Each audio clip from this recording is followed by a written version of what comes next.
Halloween is supposed to be a night of frights and terrors, but this year is extra scary thanks to the deadly virus that has been spreading throughout the world. So what are public health experts saying about Halloween? A holiday that is largely celebrated outside, and where masks are the norm, not the exception. Is there any way we can salvage this most spookiest of evenings?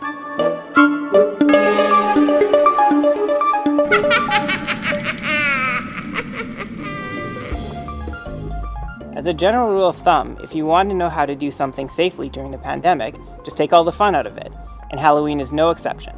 The US Centers for Disease Control has a list of low-risk activities people can take part in. Most are pretty standard stuff, like carving a pumpkin, decorating the house, and watching scary movies.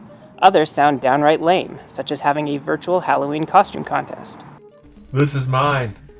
Your costume sucks, you don't even have a beard, and you're just making me think about how Christmas is going to suck too. I win! Yeah, what? And why did you bother putting up a tree, you idiot? Virtually all health agencies are recommending against Halloween parties this year. If you do have a party, keep it within your existing bubble, or host a small gathering outside.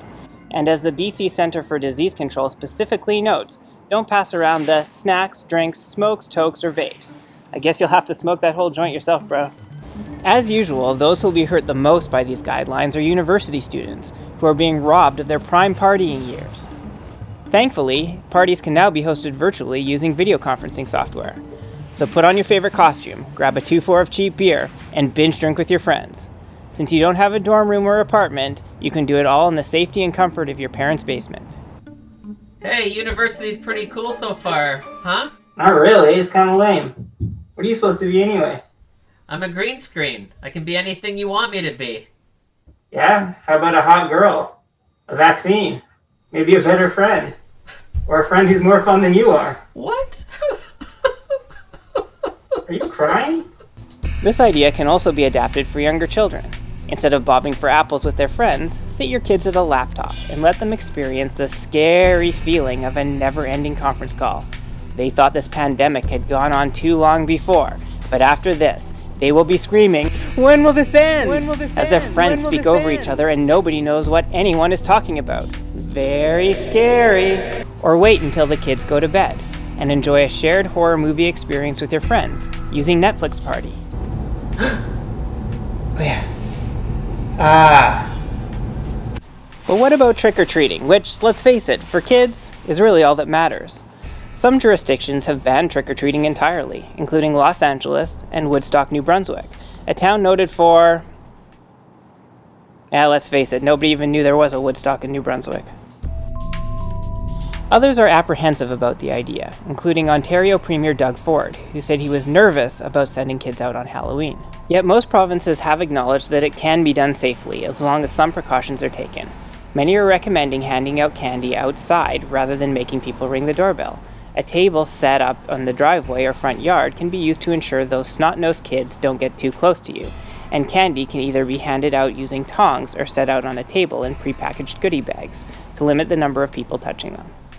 Other innovative ideas include building a candy chute that treats can be dropped through, or, as the Government of Alberta's official guide to Halloweening during COVID suggests, a candy catapult. Just hope the kids' parents don't sue you when you knock them out with flying gobstoppers. If you are handing out candy or going trick-or-treating, it is recommended that you wear a mask, though numerous health agencies have noted that costume masks are not sufficient, and wearing a non-medical mask underneath a costume mask can prevent you from breathing properly. So it's best to try to find a mask that can be incorporated into your costume. Some ideas include the always popular sexy nurse, a doctor, Bane, a skeleton, a clown, or a vampire. Or put a mask on with a costume that doesn't cover your face. Some ideas for this year include a stressed out parent holding a kid in a laptop, or a pantless business person at a desk.